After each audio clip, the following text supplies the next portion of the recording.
बोलिए सदगुरुदेव की जय। जाके हृदय भावना जैसी, प्रभु मूरत देखी तिन तैसी।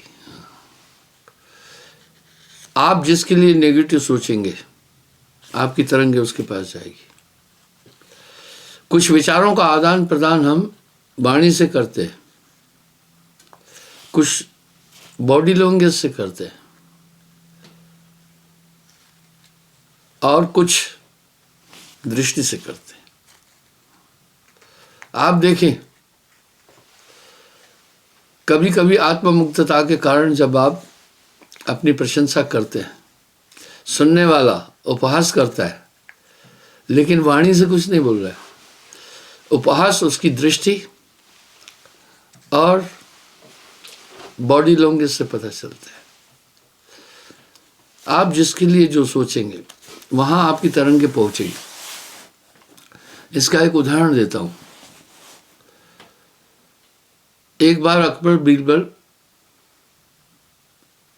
वन विहार के लिए गए थे जंगल में।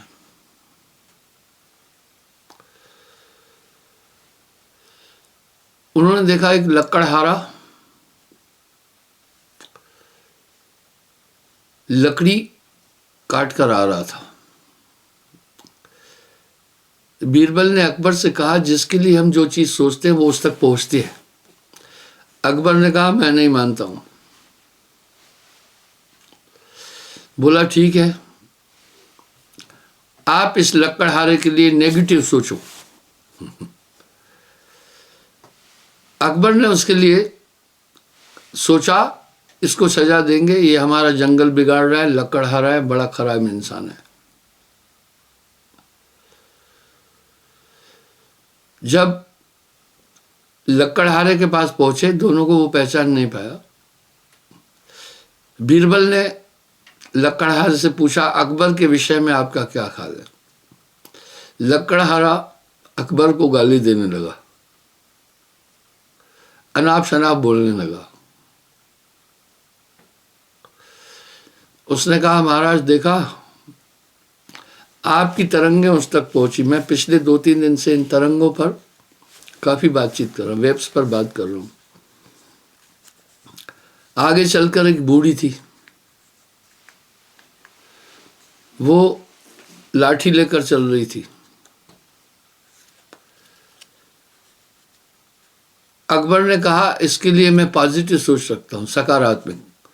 ये बहुत बूढ़ी है, इसको खजाने से हर महीने पेंशन दूं। जब दोनों बूढ़ी के पास पहुंचे, फिर बीरबल ने बूढ़ी से पूछा, अम्मा ये बादशाह अकबर कैसा है? बूढ़ी ने बहुत तारीफ की। अब आप ये सोचेंगे कि नेचुरल उसके अंदर ये भावना थी। नहीं, आपकी तरंगें दूसरे आदमी को प्रभावित कर देती है। बहुत प्रशंसा की अकबर की, इसलिए कह रहे हैं बुरा सोचना भी नहीं है किसी के। वो तरंगे स्वाभाविक उसके पास जाकर पहुंचेगी, पक्का पहुंचेगी। ऐसा ही नियम है। आपकी विनय की वो तरंगे इतनी फास्ट परमात्मा तक पहुंचती हैं, और आपकी ये तरंगे साहब तक भी पहुंचती है, पक्का पहुंचती है।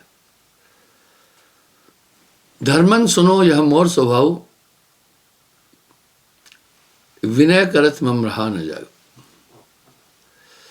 एक बिहार का मेरा सत्संगी था, वो मुझे कहता था कि अक्सर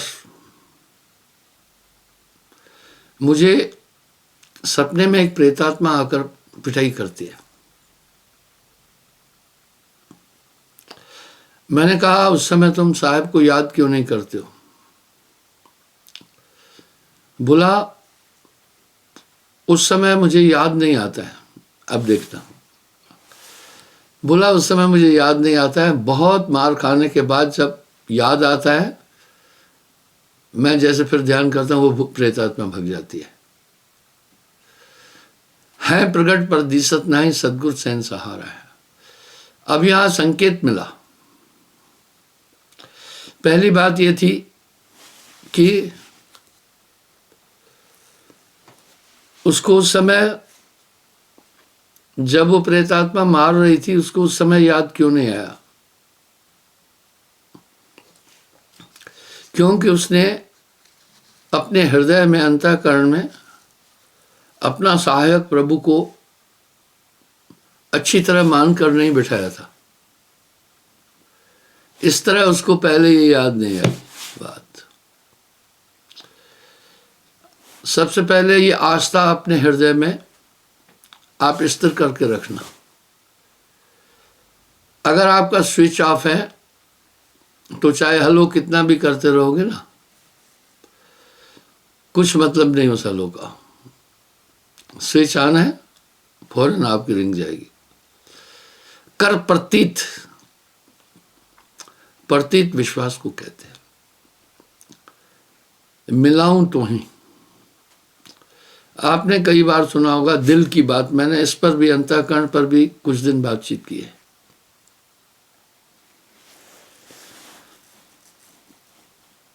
फिर मुझे एक आदमी ने कहा, मेरे पास अभी भी मैं लोगों से बातचीत करके ये दे रहा हूं।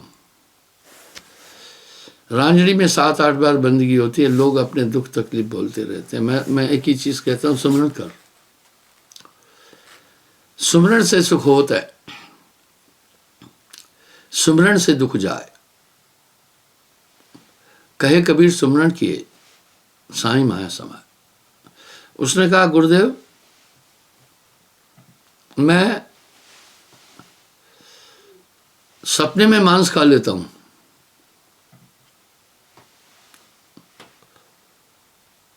बाद में जब जागता हूं तो मैं पछताता हूं क्यों खाया। मैं कहा जागृत में तो नहीं खाते हो? बोला नहीं। अंतःकरण ईमानदार है, स्वप्न में अंतःकरण काम करता है। प्रेत आत्माएं, दिवंगत आत्माएं झूठ नहीं बोलती है, क्योंकि स्थूल मस्तिष्क नहीं होता है। मैं शायद साहब के बाद दूसरा आदमी हूं जो ये बोल रहा हूं कि ये मस्तिष्क एक धोखा है। जो भी बुद्धिजीवी इसे सुनेगा वो पक्का मुझे कहेगा ये पागल है। ये मन लोभी, मन लालची, मन चंचल, मन चोर, मन के मते न चलतू भाई, पलक पलक मन और। ये मन बड़ा अस्थिर तत्व है। तो अंतःकरण में कैसे बिठाना है? मैंने कहा तुमने मेरे कहने से मांस त्यागा है हठपूर्वक, अंतःकरण से नहीं छोड़ा है। बोला गुरुजी अंतःकरण से कैसे छोड़े? मैंने कहा इस मांस आहार पर एक चिंतन करो, पहले अपने दिल में बिठाओ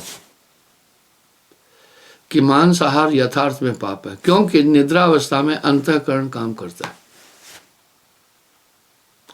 मस्तिष्क का स्पंदन कम हो जाता है। हमारे शास्त्रों में भी एक बात लिखी है, पश्चाताप से पाप नष्ट होते हैं। अब सवाल उठा पश्चाताप क्या है? किसी अधर्म अनैतिक कर्म को करने के बाद निरंतर अगर सोचे ये क्यों किया मैंने, ये क्यों किया मैंने, ये गलत था, मुझे नहीं करना चाहिए था, ये पश्चाताप के बाद क्या असर पड़ेगा? आप दोबारा वो काम नहीं करेंगे। मेरे पास कुछ लोग आते हैं, नियम को कहीं ना कहीं तोड़कर गलती करते हैं,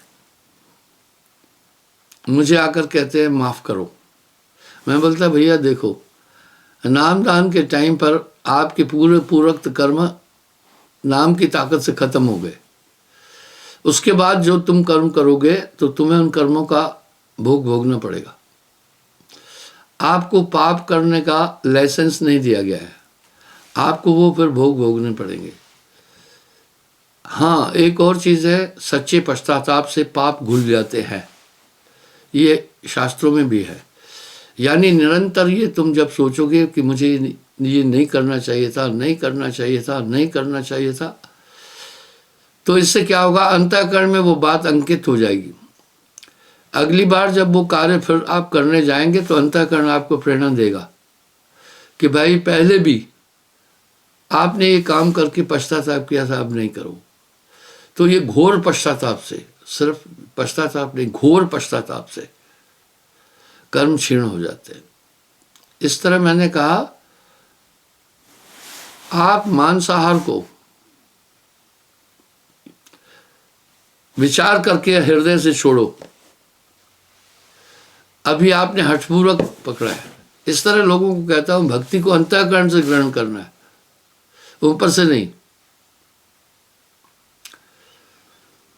बाहर ना दिखलाइए, अंतर कीजिए हित। अब साहब भी इस अंतःकरण और अंतर के विषय में बोल रहे हैं।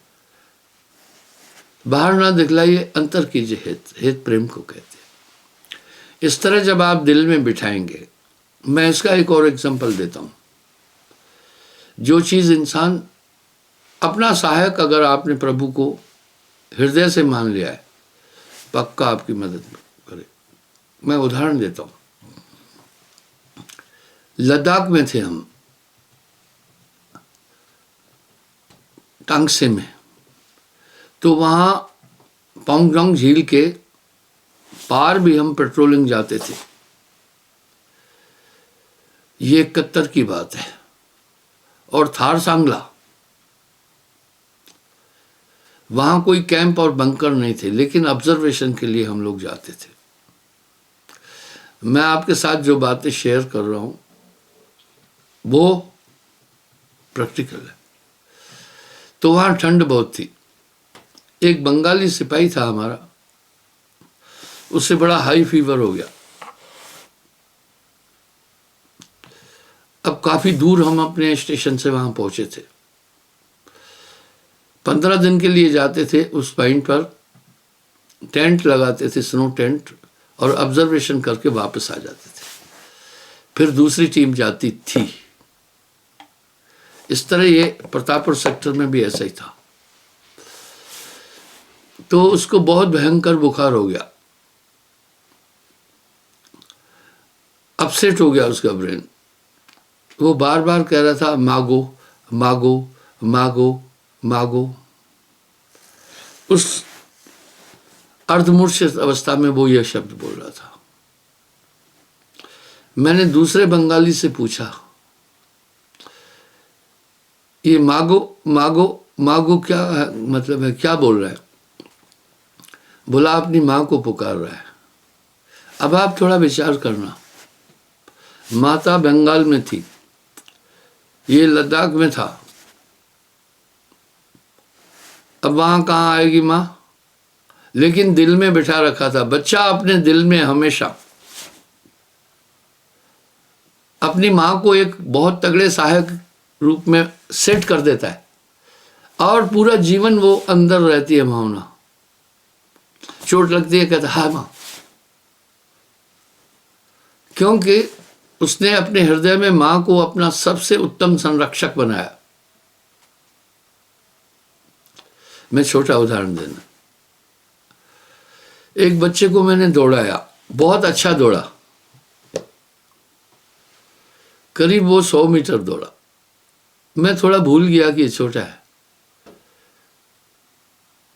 उसको फिर थोड़ी देर बाद, नहीं, फिर मैंने एक बार और दौड़ाया, तब भी वो दौड़ा।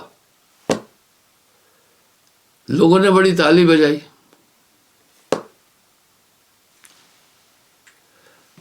तीसरी बार जब मैं बोला, दौड़ा, बीच में खड़ा हो गया, रोने लगा, बोला मम्मा। मैं कहा, ये अभी मम्मा को क्यों पुकारा है? दरअसल उसकी टांगें थक गई, उसको दर्द हुआ, माँ को पुकारा उसने, मम्मा। कभी भी बच्चे को देखना, संकट के समय अपनी माँ को पुकारता है। बच्चे ने अपने हृदय में ये बात सेट कर रखी है कि मेरी सहायक मेरी माँ है। इस तरह गुरु समरथ जो है सर खड़े, साहब को, साहब सर पर राखिए, गुरु को सर पर राखिए। चलिए आ गया माँ। साहब के शब्द बड़े यूनिक है। गुरु को सर पे राखिए, चलिए आ गया माँ। कहे कबीर तादास को 3 लोग डरना है। अब आपको जब आंतरिक मदद मिलती है, वो भी वेब्स द्वारा मिलेगी। मैं एक उदाहरण देता हूँ।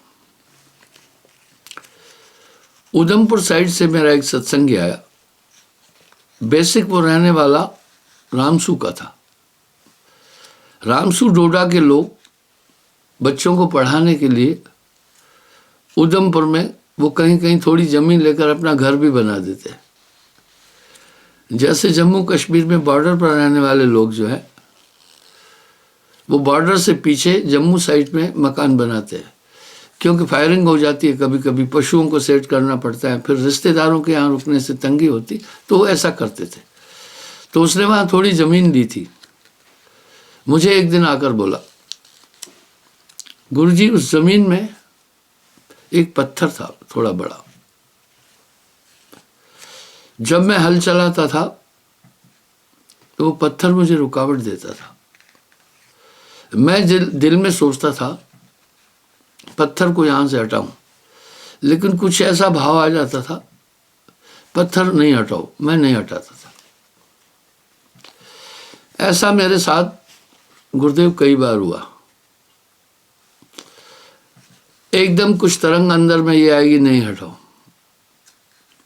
ऐसे काफी टाइम गुजर गया। एक दिन मैंने निर्णय किया इसको हटाऊंगा, तब फिर मुझे तरंगे आई, नहीं हटाओ। मैंने हठपूर्वक जब उस पत्थर को बड़ी मुश्किल से खींच के साइड किया तो किंग कोबरा फन लेकर के यूं खड़ा हो गया। जब भी किंग कोबरा फन ताने, समझना अब ये हमले के लिए तैयार है। जब ये फन तानता है पहले कुंडली मार करके पूरी बॉडी को क्लोज रखता है ताकि मेरे शरीर पर कोई चोट न दे। अब देखो उसको वो तरंगे कौन दे रहा था? साहब तरंगों में चीजें काम करते हैं। आप वो तरंगे पढ़ना। नामदान के बाद जीवन के क्षेत्र में कई बार ऐसे मौके आए होंगे, ये मेरा दावा है। जब कुछ ऐसा कार्य करने जाओ जिसमें अनहित है, फौरन अंदर से वो तरंगे आके आपको रोकती है, और वो इतनी प्रबल तरंगे होती है आपकी पूरी मदद करती है। मैं ये उदाहरण पहले भी दिया, आज फिर दे रहा हूं। हमारे एक डॉक्टर साहब सिसोदिया है भोपाल के, बहुत अच्छे डॉक्टर है। उनकी बेटी ग्वालियर साइड में ब्याही हुई है, तो यदा कदा वो भोपाल से बाई कार ग्वालियर जाते थे बेटी से मिलने, साथ में ड्राइवर भी होता था। सफर लंबा होने के कारण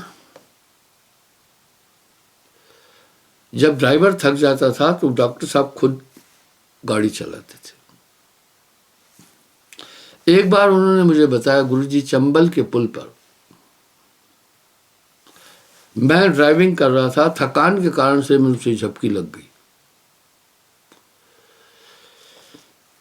गाड़ी बड़ी स्पीड में थी, सामने से एक गाड़ी आई। आपको ध्यान होगा मैंने कल या परसों कहा था एक्सीडेंट 3 कारण से होता है। पहला टेक्निकल खराबी के कारण, ब्रेक फेल हुआ या बाकी चीज है। दूसरा नींद के कारण, ध्यान हट जाए। तीसरा अगले की गलती के कारण, सामने वाला आप अलर्ट हैं, सामने वाला गफलत में। बोला गुरुजी वो झपकी ऐसी गहरी आई, मैं ड्राइविंग सीट पर था, झपकी ऐसे आई मैं खो गया। निद्रा देवी धीरे धीरे सवार होती है, आदमी को बेहोश करती है। बोला गुरुजी अचानक क्या हुआ? मैंने गाड़ी को ऐसे मोड़ा, मैंने नहीं मोड़ा था, सामने स्पीड में गाड़ी आ रही थी। गुरुदेव ये एक्शन मेरी तरफ से नहीं था, मुझे लगा किसी ताकत ने ये गाड़ी मोड़ी है। गुरुजी मैं कंफर्म हूं इस गाड़ी को मोड़ने में मेरी इन्वॉल्वमेंट जीरो भी नहीं थी। मैं ये कहने जा रहा हूं, नामदान के बाद कई मौकों पर, कई ओकेजन पर आपने अनुभव किया होगा, जब कोई समस्या आती है एक ताकत आपको सुरक्षित निकाल लेती है। गुरु समृद्ध जह सर खड़े, कमी काहत है दास, रिद्धि सिद्धि सेवा करे, मुक्ति न छोड़े साथ। यही तरंगे मन की भी है। कामदेव बड़ा प्रबल है। वो क्या करता है, आदमी कैसे आकर्षित हो जाता है, पहले सम्मोहन पैदा कर देगा। वो तरंग आएगी, बिल्कुल आपके ब्रेन को छा लेगी, बस आप कहेंगे बस इसके सिवा दुनिया में कोई सुंदर नहीं है। मारण मरण सम्मोहन उच्चाटन, ये मन कामदेव चल रहा है। इस तरह वो तरंगे जब आ जाती है, आदमी विवश हो जाता है उस काम को करने के लिए, फिर बच नहीं पाता है। पर यहां साहब ने एक शब्द बड़ा अच्छा कहा, सदगुरु शब्द सहाई, वाह, निकट गए तन रोग न व्यापे, पाप ताप मिट जाए। हाँ, पाप ताप मिट जाता है। मारण मरण उच्चाटन वशीकरण कर मन ही मन पछताए, इसका इफेक्ट आप पर नहीं होगा। नामदान के बाद आप पर अगर सबसे ज्यादा कोई प्रभाव हुआ है तो एक चीज, संसार के पदार्थों के प्रति आपका आकर्षण खत्म हो गया, उच्चाटन हो गया है। जहां नाम तहां काम नहीं, जहां काम नहीं नाम, कहे कबीर कैसे रहे रब रजनी ठाम। जरूर पंचभौतिक शरीर में बायोलॉजिकल नीड और शरीर ग्रस्त में रहकर आप जा रहे होंगे काम वासना की तरफ। आसक्ति नहीं रही आपको जगत के पदार्थों में, अब वो आसक्ति नहीं रह सकती है जैसे पहले थी। तो साहब कह रहे हैं, मारण मरण उच्चाटन कर मन ही मन पछताई। फिर मैं लोगों को समझाता हूं, यहां कुछ लोग थोड़ी सी बीमारी हो कि ऐसे तू कहे कबीर तू बसा भरम के देश। जब थोड़ी तकलीफ बीमारी होती है तो कहते हैं गुरुजी किसी का किया कराया, घर में शांति नहीं है। मैं कहता हूं सुनो, नाम के बाद ये चीजें आपको नाम सदा रखवाला है। गोस्वामी जी ऐसे नहीं कह रहे कली में केवल नाम आधारा, सुमर सुमर भवत्रो भाव। साहब भी कह रहे हैं कली है नाम प्रताप धर्मन, हंस लोक सिधा वही, तज काग चाल, तज काग चाल मराल मत गए, हंस लोक बैठा वही। तो वो बस आदमी क्या करेगा, अब बच्चे हैं उनको कई बीमारियां हो जाती है, सबसे पहले गरिष्ठ चीजें खा लेते हैं, वो वोमिटिंग करते हैं। क्यों? अंडर पास वो एयर वायु गुदाद्वार से बाहर नहीं निकाल पाते, तो उल्टियां कर लेते हैं। कुछ होता है, बच्चे हैं अनाप शनाप खा लेते हैं, सोचते नहीं है। तो अगली मौसी कहेगी इसको ये नजरी आ गया है नजर लग गई, अब झाड़ा फूकी के लिए जाओ। तो साहब कह रहे अठवन पठवन दृष्ट न लागे, पाप ताप मिट जाई, मारण मरण सम्मोहन उच्चाटन कर मन ही मन पछताई। उल्टा बाण पराधीय भेदे। आपको ये चीजें नहीं लगती है, इसकी प्रॉपर ट्रीटमेंट लो। साहब ने यहां पर एक बात कसकर कह दी, तंत्र मंत्र सब झूठ है मत भरमो कोई। तो लोग भ्रमित हो जाते हैं। मैं कह रहा हूं नहीं, आप अगर आपने उनकी बात मान ली तो सीधी बात है आपने ट्रैक छोड़ दी ना फिर। और ये तामस भक्ति टोना टोटका जादू झड़ी आदि, इसके विषय में तो दिशा दी है वासुदेव कृष्ण ने अर्जुन को भी ये भक्ति मोक्षदायिनी नहीं है, तुम इस भक्ति की तरफ नहीं जाना। इसलिए संतत्व की धारा में भ्रम से बाहर निकाला जाता है। तो नाम की ताकत आपके साथ है।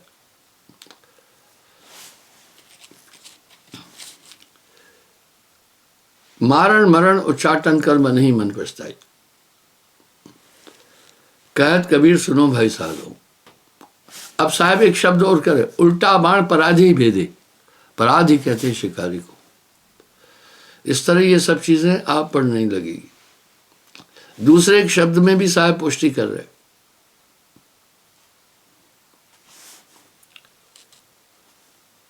सदगुरु महदीनी अजब जड़ी। हाँ, कैसी जड़ी है ये? कोई बाहर की जड़ी बूटी जो वनस्पति, वो क्या? ना, अजब जड़ी। ऐसा क्यों कहा? प्राचीन काल में हमारे यहाँ चिकित्सा पद्धति जड़ी बूटियों पर थी। इनके विरुद्ध नहीं हूं मैं। जितनी भी बीमारियां हैं वो मैक्सिमम खान पान। अब खान पान क्या? पान जल, दूध। यहाँ तो हम दूध फौरन पी लेते हैं। मैं पूरा वर्ल्ड घूमता हूँ। यूरोप में जब तक दूध टेस्टिंग नहीं किया आप सेल नहीं कर सकते हैं। पशुओं को भी बीमारी हो जाती है। और दूध रक्त से बन रहा है, बिना टेस्टिंग के कोई दूध वहां पिएगा नहीं। इवन हर एक फल पर एक्सपायरी डेट लिखी है।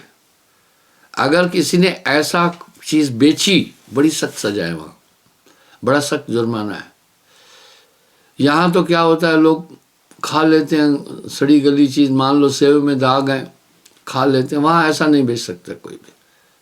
हालांकि यहाँ सरकार ने फूड इंस्पेक्टर नियुक्त किया है। उनका ये काम बनता है कि बाजार में, दुकानों में वो चेक करें कि कोई आदमी ऐसी चीज न बेचे जो संक्रमित हो।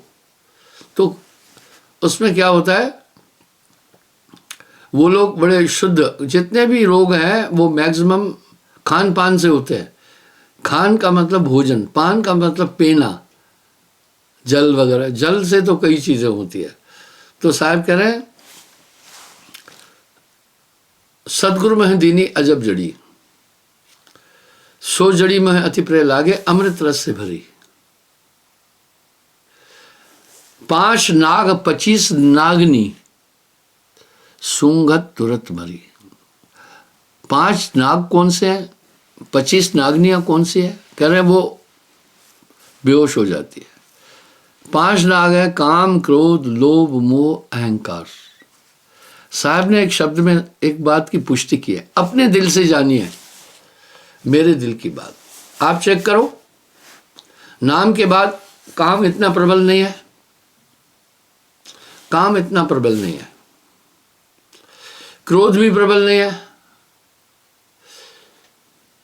एक आदमी इंजीनियर था, मुझसे दीक्षा लिया। उसकी पत्नी ने उसको एक बात कही, बाकी आपको नाम दान की बात क्या मिला ये मुझे नहीं दिखाई दे रहा है, लेकिन आप बड़े क्रोधी थे, आपका क्रोध खत्म हो गया। एक बहुत बड़ी बात है ना।